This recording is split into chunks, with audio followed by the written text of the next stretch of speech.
Bismillahirrahmanirrahim. Assalamu alaikum wa rahmatullahi wa barakatuhu. Welcome to the B.A. Science YouTube channel. Pet yatsa now to the Zaika with Insha. Video start karne brot agar this sign channel pet nahi chu. Sign YouTube channel ke jo subscribe. Video ke jo like te share bhi jo panun feedback. आज बनाओ इस दाल तो माज यमिश recipe बता share कर तो करो इस रेसिपी स्टार्ट रेसिपी खतर माज निमुत गए साफ कर थोमुत बीस निमज दाल अक गंट ब्रोट वजन थमज वन प्रेशर कुकर अत मज लोग आब अत मज त्रो माज आब तुत लागुन यूत यह माज कवर कर वन थो अत पे ठाण तीस कालस अत फकर लगे 10 मिनट बाद तुलो वन ठाण थोद तुम हेको वुचित अत लोगमुत फकर अम पत कड़ो वन अत पे यह कम यह करो वन रिमूव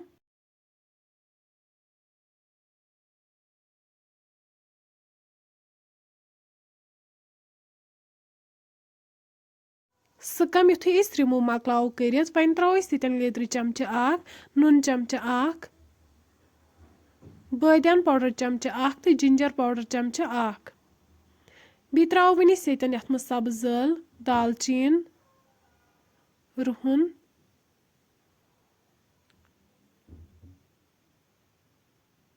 लास्टस त्रो वन अत दाल वजन थमज यम सारी करोक वन असल पे मिक्स वन करो पे लिड बंद दिमो जोट 3 विसल यीतिस कलस यह माज तो दाल सॉफ्ट गछि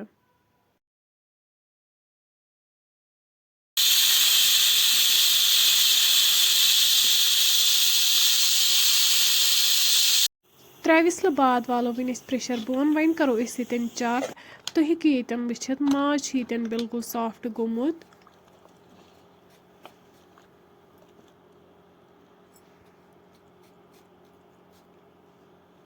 अम पत करो वन अत खतर तड़क तैयार ये खतर कड़ाई निमज अत मज त्रो वन तेल तेल युथु गरम गि वन त्रो अत मज गंड ये गई निपन कर थोमुत गंड वन ये असल पे फ्राई करुन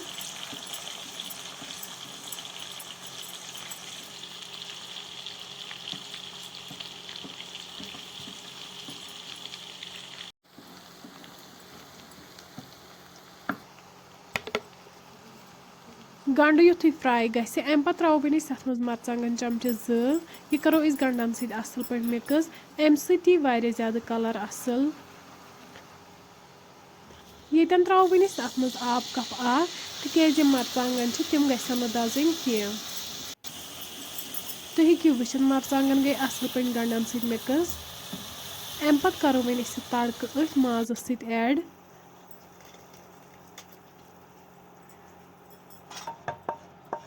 वन थो बी लगभग 5 मिनटन अत पे यीस कालस अमिच ग्रेवी कम गि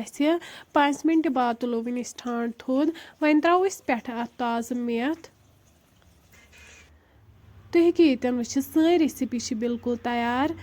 अम पे करो वन गर्मा गर्म सर्व बत फ्रेंड्स अगर तुम सोन अजुक वीडियो पसंद आमुत सन यूट्यूब चैनल कर सब्सक्राइब वीडियो कर लाइक तो शेयर बी दीजो पन फीडबैक अल्लाह हाफिज़।